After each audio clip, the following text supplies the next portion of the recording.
بسم الله الرحمن الرحیم. عزتمندو، نن سبا مولانا فضل الرحمن سے باندې خلک دا اعتراض کوي چې دا په خپل غل نه دی، خو د غلو سره ملګری دی. د دې وجه چې کوم دی مونږ دا نه خوښو او د دې سپورټ نه کوو. نو زه دې په جواب کې دا خبره کوم چې پرویز الهی ته عمران خان د پنجاب د ټول نه غټ ډاکو ویلو، او حالان کې دغه غټ ډاکو د ځان سره بیا ملګری کو او تر دې چې د پنجاب د اسمبلی سپیکر یې وګرځو. دغه رنګي چې کم خلکو ته تاسو غلا وای، نو آی په دغه خلکو باندې تاسو غلا ثابت کړی دو کنه؟ که تاسو په غلا ثابت کړی وي، نو بیا چې هغوی څومره غلاګانې کړې دي، تاسو د هغوی نه هغه څیزونه واپس واخیسته کنه؟ نو که تاسو اخیسته وي د هغې ثبوت راوړئ، او که تاسو د هغوی نه دغه څیزونه نه وي اخیستې واپس، نو د اوسه پورې حکومت ستاسو ادارې او پوج موجودو چې بیا هم تاسو څه وانه اخیستله، نو پته لګي چې په دې باندې تاسو غلا نه ده ثابته کړې، په دې غلا نشته دی. بل نمبر خبره دا ده چې دغه غلا لکه نواز شریف تاسو ولې بهر ولېږو؟ ولې ستاسو نه دغه غل چې کوم دی دا نواز شریف بهر لاړو؟ دا نور کسان چې تاسو ورته غله وایي، دی ولې چې کوم دی نن په جیلونو کې نه دي، د هغې نه بهر دي؟ وجه څه ده؟ او بل خبره دا ده چې څوک د چا سره سیاسي اتحاد کوي، نو د هغې د ذات سره نه کوي، نه د هغې د فیملۍ سره کوي، او نه د هغې د غلا او د غلط کار سره کوي، بلکې سیاسي اتحاد د اغراض او د مقاصد لپاره کولی شي.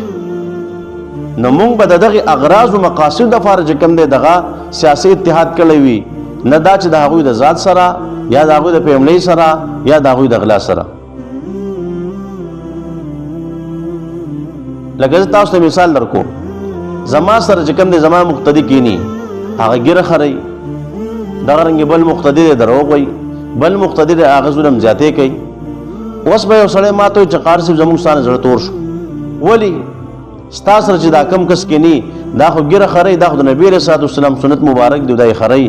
نو موږ د دې وجې نه ستا سره نه لګي چې د دې سره کینې، یا دا کم کس چې دروغ وایي، د دې د وجې نه موږ ستا سره نه لګي دا ستا سره کینې پاسي. دا کم کس چې ظلم زیاتې کوي، د دې د وجې نه زموږ ستا سره نه لګي چې دا ستا سره کینې پاسي.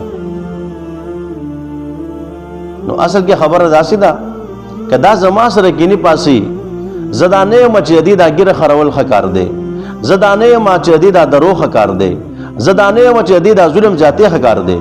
که زه دې سره کینم پاسم، دا زما سره کینې پاسي، د هغې به خپل مقاصد وي، یا به دا زما د مسرې تپوس کوي، یا به زما مقتدي وي، د دغه وجې نه به زما سره کینې پاسي، یا به زما ګاونډي وي، یا به زما رشته دار وي، یا به زما کلیوال وي. د دغې مقصد د وجې نه به چې کوم دی زما سره کینې پاسي. زه دا نه یم چې د دې دا ګیره خرول ښه کار دی، یا د دې دا غلا ښه کار دی، د دې دا دروغ ښه کار دی، د دې دا ظلم زیاتې ښه کار دی. نو دغه رنګې که مولانا صاحب د دې سره اتحاد کړی دی، نو د دې دا مقصد نه دی چې دوی کوم غلاګانې کړي دي او څه پټ کړي دي دا ښه کار دی، نه، هېڅکله داسې نه ده. او که داسې بیان د مولانا صاحب وي چې د دوی دا غلا او د دې دا ظلم زیاتې ښه کار دی، هغه تاسو موږ ته راوړئ چې موږ ته پته ولګېږي. نو دا اعتراض د دې خلکو په ذل او پالتو دی. او بل خبر دا ده چې اوس په خپل په نن سبا کې په عمران خان باندې بعضې څیزونه ثابت شول، لکه دا ګړۍ خرڅه کړې ده، دغه رنګې دا هارونه خرڅ کړي دي، نو دا خو په خپله په هغې باندې چې کوم د غلا ثابته شوه. الحمدلله زمونږ قائد جمعیت حضرت مولانا فضل الرحمن صاحب د 35 کالو پورې سیاست وکړو، د اوسه پورې به انشاءالله څوک ثابت نه کړي چې هغې کرپشن کړی دی، هغې غلا کړې ده. نو الله رب عزت د علماء کرامو مینه محبت زنګ په زړونو کې پیدا کړي. وما علینا الا البلاغ.